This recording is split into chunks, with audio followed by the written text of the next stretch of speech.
आज बसंत पंचमी के शुभ दिन पर वार्ड नंबर 37 के सभी मेरे साथी, मेरे कार्यकर्ता, सब वरिष्ठ जन ने आज यहाँ पर एक जनसंपर्क किया है और हम वार्ड में विकास के मुद्दे को लेकर ये चुनाव लड़ रहे हैं।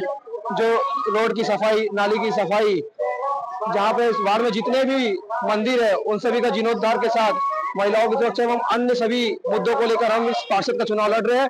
और वार्ड नंबर 37 के सभी कार्यकर्ताओं ने आज मुझे विश्वास दिया है कि वार्ड नंबर 37 में फिर से एक बार भाजपा का ही कमल खिलेगा।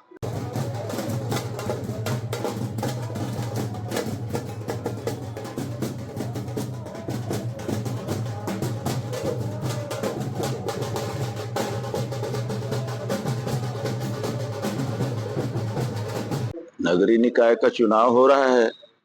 प्रदेश में भाजपा की सरकार है, दिल्ली में नरेंद्र मोदी की सरकार है। अब जो स्थानीय सरकार बनाना है वो भाजपा की बनाना है। तो गांव के 51 वार्डों में लगभग हर वार्ड को भाजपा को जीतना है। उसी के अंतर्गत ये 37 नंबर भी है। हमारी कोशिश है कि हम यहाँ जीतेंगे, ये तो तय है, लेकिन वोट का अंतर इतना हो कि सामने वाले को चुनाव लड़ने का पश्चाताप रहे।